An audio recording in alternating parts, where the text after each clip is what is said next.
Salut, salut! Écoutez, je suis au Nouveau-Brunswick. Il a neigé dans les derniers jours, comme ça se fait pas. Fait que j'ai eu l'idée de vous faire une petite capsule vidéo sur un abri que j'aime beaucoup quand je suis dans la nature. Et ça s'appelle un Quinzee. Alors, je vais vous expliquer les étapes du Quinzee. Premièrement, là, en ce moment, pour les biens de la cause, j'utilise une pelle de maison. Mais je vais vous montrer tout à l'heure la pelle que j'utilise quand je suis en expédition. Donc là, je vais vous expliquer un peu la base pour commencer. Puis après ça, je vais prendre ma vraie pelle de camping pour le terminer. Et voilà. Alors là, si vous voyez, j'ai fait une espèce de cercle alentour. Ça va être la grosseur de mon Quinzee. Comme je suis dans une maison et tout, puis je suis pas en train d'avoir besoin de prendre soin de mes vêtements pour qu'ils soient mouillés ou pas, ben je vais en faire un gros parce que je suis chez des amis qui ont une grosse famille. Ils vont pouvoir aller s'amuser dans le Quinzee. Et voilà, donc j'ai fait un tour et je vais mettre toute la neige alentour sur le dessus. Du top, je vais taper. On va attendre à peu près un petit 15 minutes pour que ça durcisse comme il faut. Puis après ça, je vais aller faire un trou à l'intérieur. Alors, je commence, puis on se revoit tout à l'heure.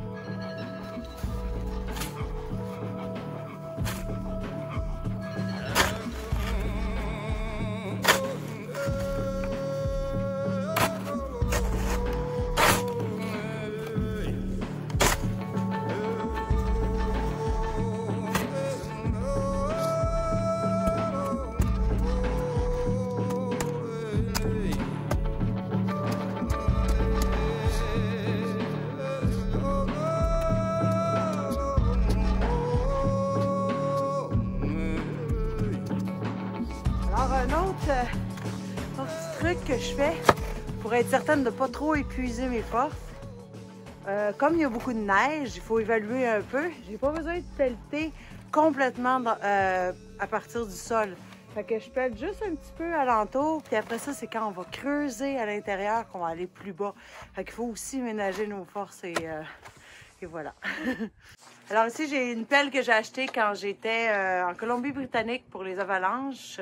C'est la pelle que j'amène partout quand je suis en expédition pour peu importe. Je l'adore. C'est idéal parce qu'elle se rallonge, elle se raccourcit, elle se rallonge. Et quand je vais être rendue à l'intérieur, ce qui est super intéressant avec cette pelle-là, c'est que je vais... Oups, excusez-moi. Je peux la virer comme ça de bord. Et pour aller travailler sur le toit puis des petits contours, ben c'est vraiment parfait, là.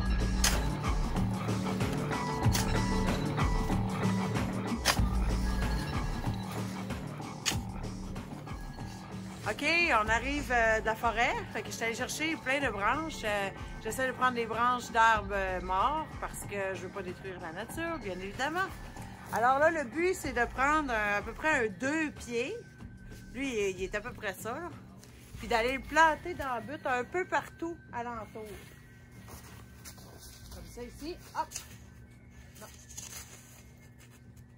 Donc, quand je vais aller à l'intérieur, je vais aller creuser. Puis je vais aller creuser, si vous avez vu, jusqu'au bout du bâton. Donc, quand je vais aller creuser à l'intérieur, je vais avoir une mesure. Je vais arrêter exactement au début du bâton. Donc, je vais savoir que j'ai à peu près 2 pieds et demi pour que ça reste solide pour pouvoir dormir en pleine sécurité.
OK, j'ai vérifié un peu la dureté de la neige.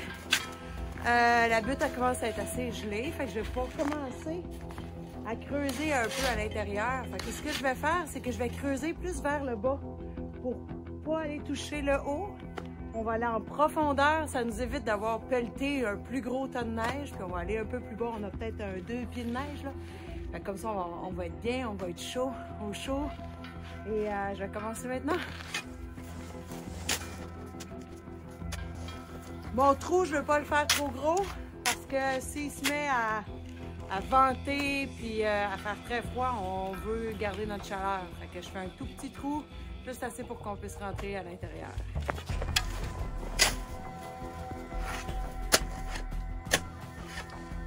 Évidemment qu'il ne faut pas oublier que quand on est en camping hivernal, on essaie de faire attention à notre chaleur. Il ne faut pas avoir trop chaud, pas trop suer. Donc, je suis quasiment pas habillée, puis en ce moment, il fait -20, juste pour être certaine de ne pas être trop mouillée parce que plus tard, je vais avoir froid. Évidemment, avant de me coucher, je vais changer mes vêtements pour des vêtements secs. Et voilà, c'est très important de ne pas être trop mouillée.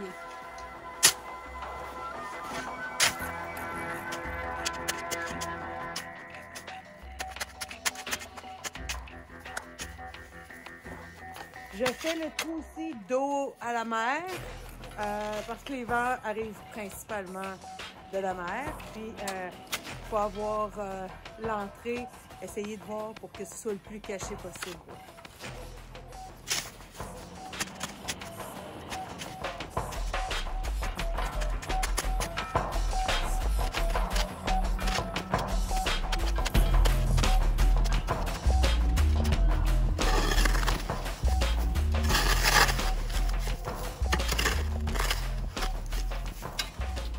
Alors là, je suis en train de préparer l'intérieur. Ce qui est important, c'est de laisser aussi 2 pieds. On est capable de calculer, là, je n'ai pas mis de branche.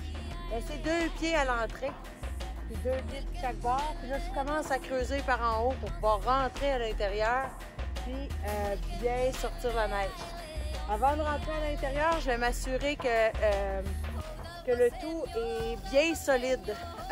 Parce que, évidemment, un bon tas de neige qui nous tombe dessus, c'est vraiment pas évident. Ressortir quand on est seul.